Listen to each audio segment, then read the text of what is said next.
अस्सलाम वालेकुम क्लास, कैसे हैं आप सब? ठीक है, उम्मीद है कि आप सब ठीक होंगे।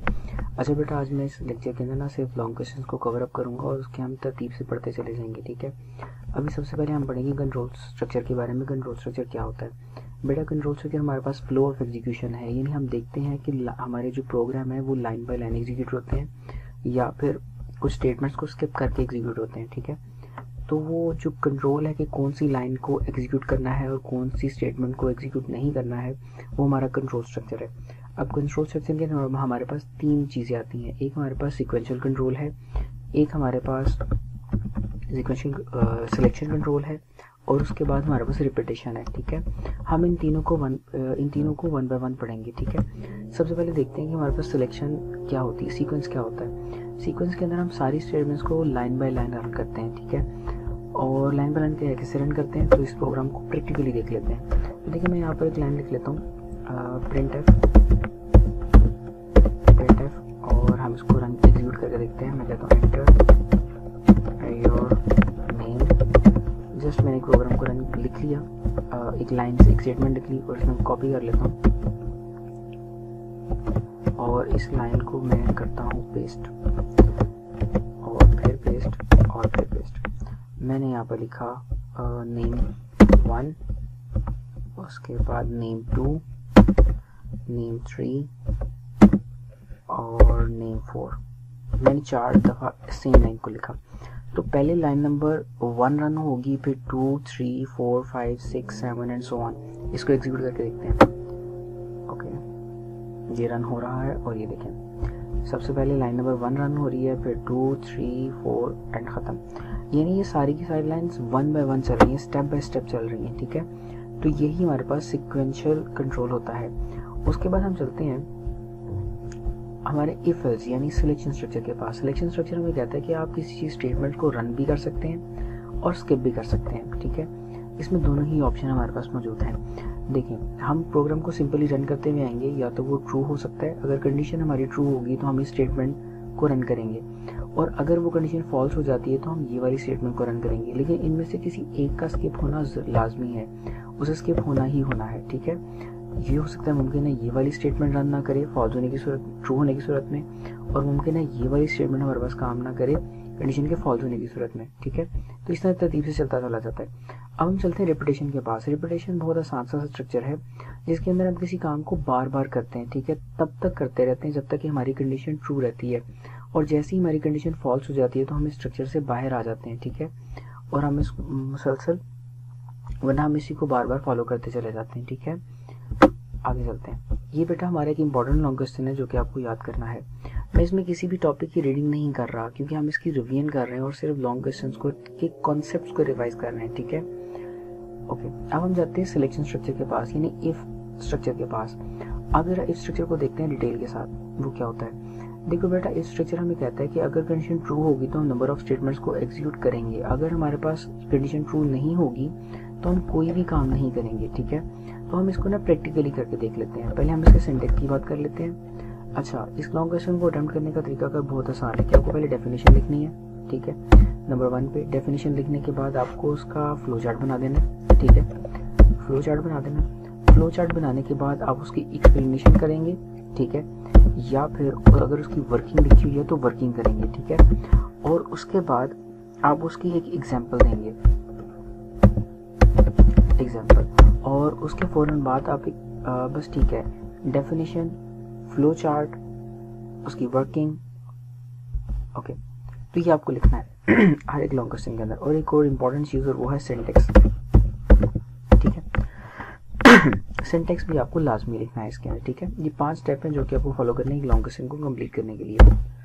अभी हम देखते हैं इसके सिंटैक्स के बारे में। तो इसका सिंटैक्स बहुत आसान से, आप इफ लिखते हैं, उसके अंदर कंडीशन लगा देते हैं।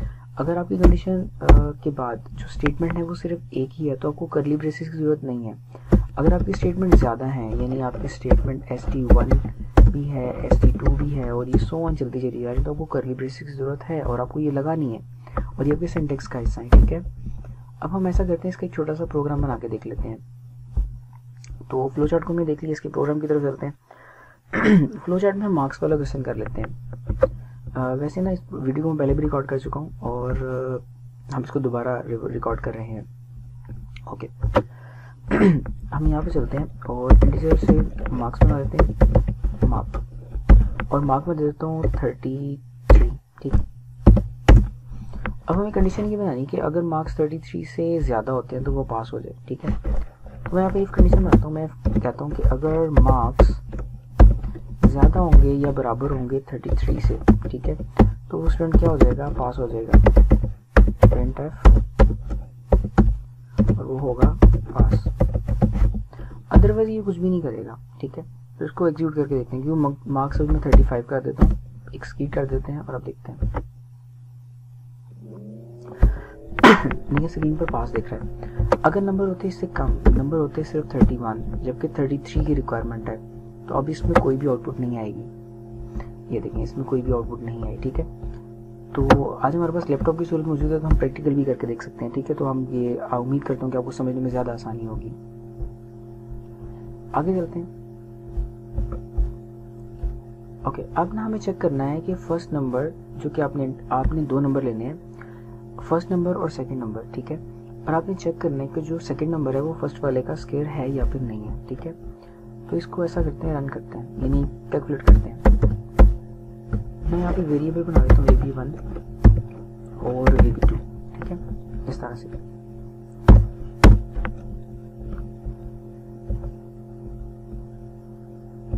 VB1 and VB2। अब मैं यहाँ पे मैसेज जनरेट करवाता हूँ, printf enter first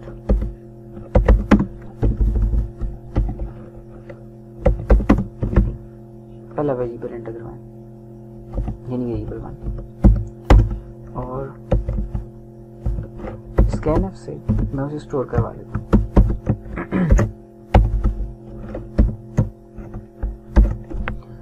मैं इसे VB1 में सेव करवाना चाहता हूँ, ठीक है, फर्स्ट वेरिएबल है। इसी तरह से मैं सेकंड वेरिएबल भी ले लेता हूँ, सेम कॉपी, और ये रहा पेस्ट 2 सेकंड, और ये VB2 में जाकर स्टोर हो जाएगा। Done.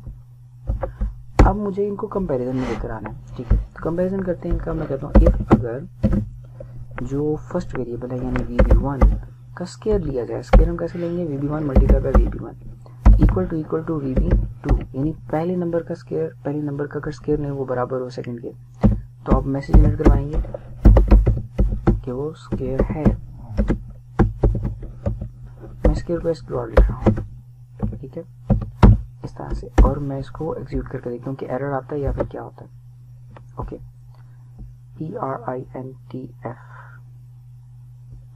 TF syntax error, TF। Okay, execute हो गया। मुझे पहला नंबर देना है 5 और दूसरा नंबर देना है 25, तो वो स्क्वायर है। डन, सही काम कर रहा है। अब जरा इसको दोबारा चलाते हैं।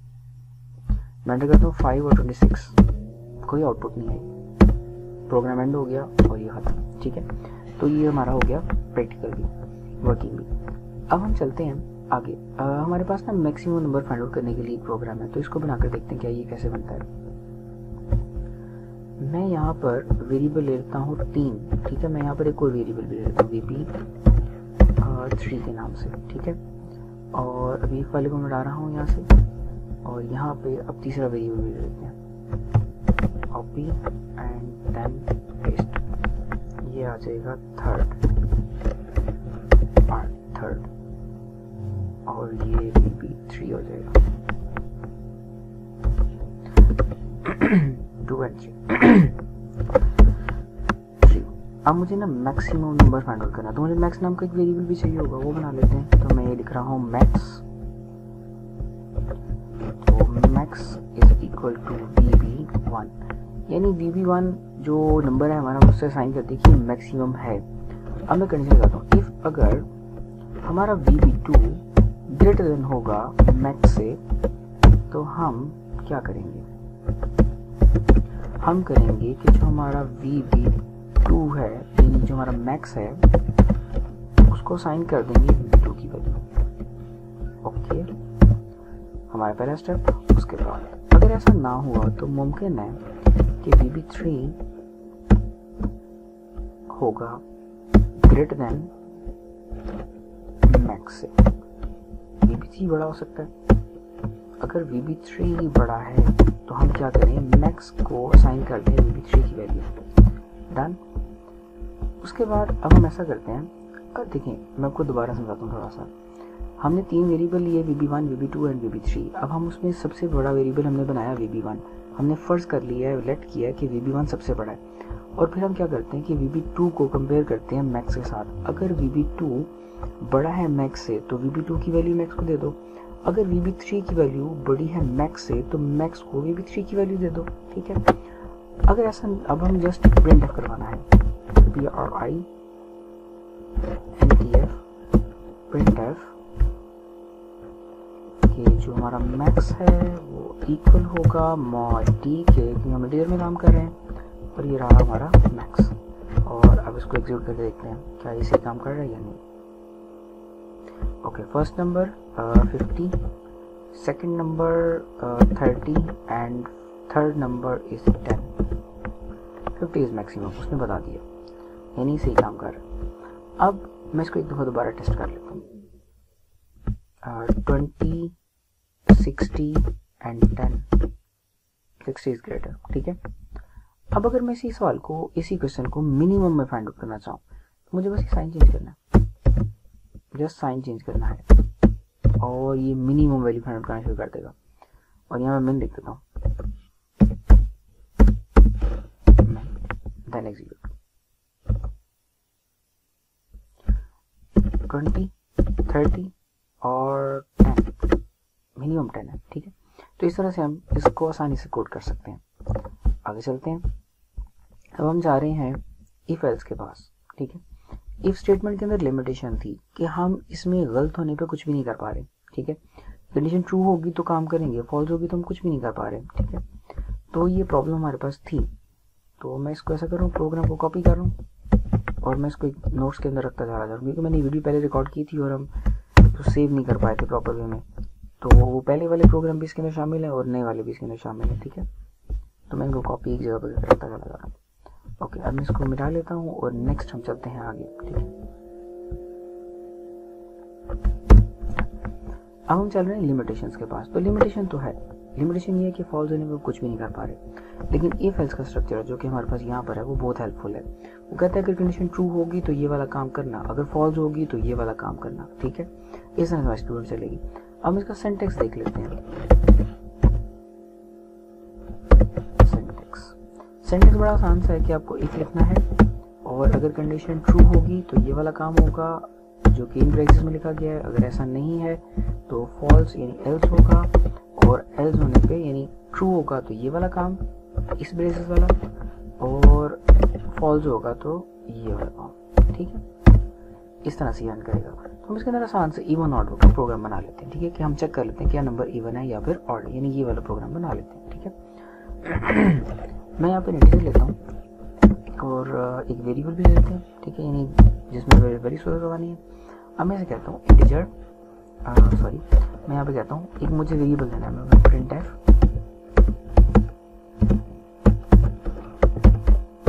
एंटर नंबर एंटर करवाएं और उस नंबर को मैं सेव करवा लेता हूँ VB mod D and then it will be stored in VB. Okay, fine. What next? अब हम क्या करेंगे कि कंडीशन बना लेते हैं। मैं कहता हूँ इफ अगर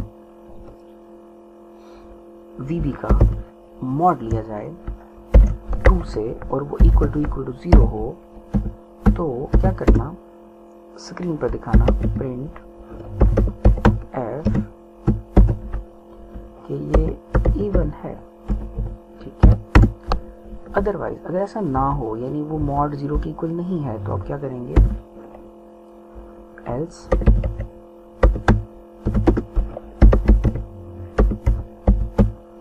प्रिंटफ कि ये ऑड है। सारी दुनिया में दो ही तरह के नंबर हैं, तो इवन होगा या ऑड होगा। ठीक है। तो अगर तो मॉड आ गया 0 के इक्वल तो इवन, अदरवाइज ऑड। अब इसको एग्जीक्यूट करके देखते हैं। ओके, मैं नंबर देता हूँ इसको 13 ऑड, इसे ही काम कर रहा है। अगर मैं इसको नंबर देता हूँ, दोबारा रन करते हैं, नंबर देता हूँ 20, इवन इट्स वर्किंग फाइन, ठीक है, ये बेहतर अंदाज में काम कर रहा है। तो इस तरह से हम इसको भी चेक कर सकते हैं, यानी इस प्रोग्राम को भी क्रिएट कर सकते हैं। इस तरह के बहुत सारे प्रोग्राम हैं, ठीक है, तो वो भी आप देखेंगे।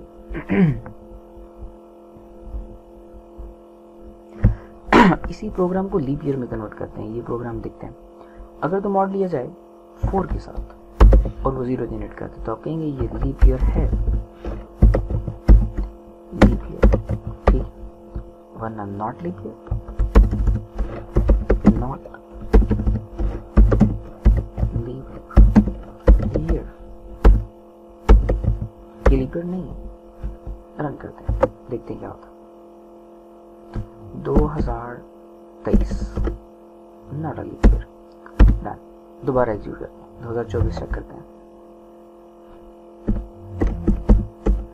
वो लीप ईयर है, ठीक है।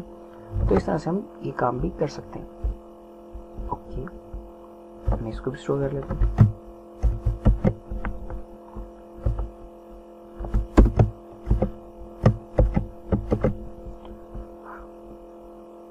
मैं ना जरा मॉड को समझाता चलूँ, ठीक है। देखिए यहाँ पर अगर किसी भी नंबर का मॉड लिया जाए 2 के साथ, जैसे यहाँ पर 8 हो सकता है, और यहाँ पर अगर 2 हो तो 2 4s are 8 होते हैं, सॉरी यहाँ पर 4 लिखते हैं, 2 4s are 8 होते हैं। तो रिमाइंडर क्या बचेगा, 0, ठीक है।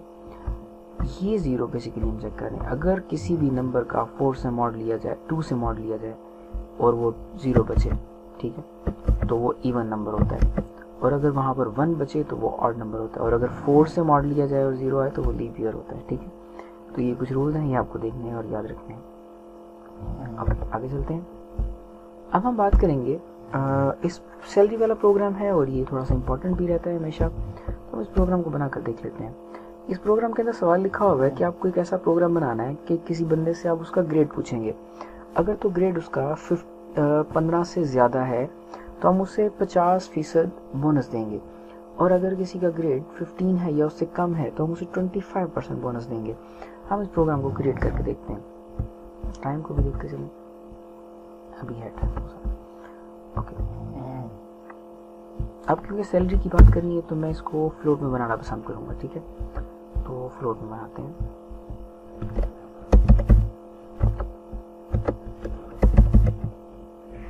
फ्लोट, मुझे एक सैलरी की ज़रूरत है, मुझे एक बोनस की ज़रूरत है, मुझे टोटल की ज़रूरत है। अभी तक तो मुझे वेरिएबल दिख रहे हैं कि मुझे होनी चाहिए। ओके, सबसे पहले मैं एक प्रिंटफ करवाता हूँ।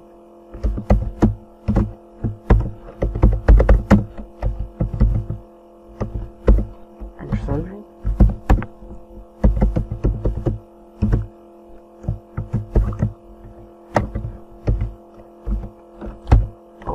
मॉड डी नहीं, मॉड एफ यूज करेंगे, क्योंकि हमने वही किया है। एंड सैलरी, और डन, हमने सैलरी ले ली वैसे। अब उनसे पूछ लेते हैं उसका ग्रेड हमने मिस कर दिया, ग्रेड भी से पूछ लेते हैं। हम सैलरी पूछ सकते हैं तो ग्रेड भी पूछेंगे।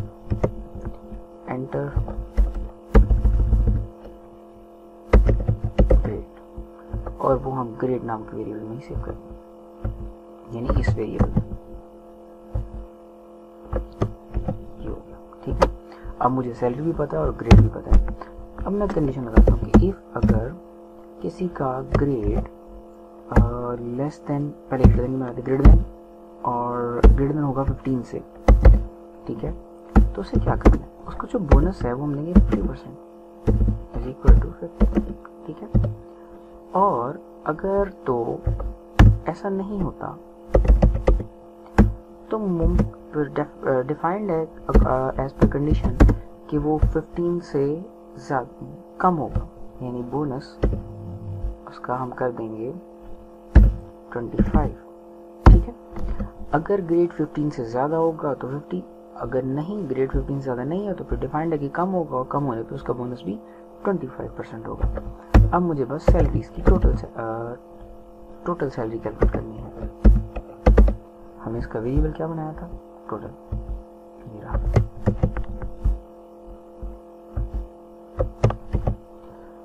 वो किसके बराबर होगा, सैलरी जो कि यूजर ने बताई थी, उसमें प्लस कर देंगे। क्या प्लस करेंगे, उसका बोनस। और बोनस कैसे कैलकुलेट होगा, बोनस यानी उसकी सैलरी मल्टीप्लाई बाय बोनस, जो भी जितना भी आया उसका, और जो भी इसका आंसर आए, यानी सॉल्व करने के बाद, मल्टीप्लाई कराने के बाद जो भी जवाब आए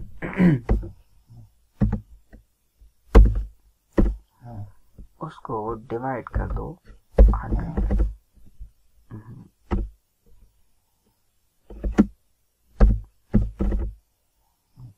100 हमने गलत जगह पे लिख दिया है, तो इसको यहाँ लेते हैं। ठीक है, इस तरह से टोटल सैलरी आ गई। अब उसको प्रिंट करवा देते हैं।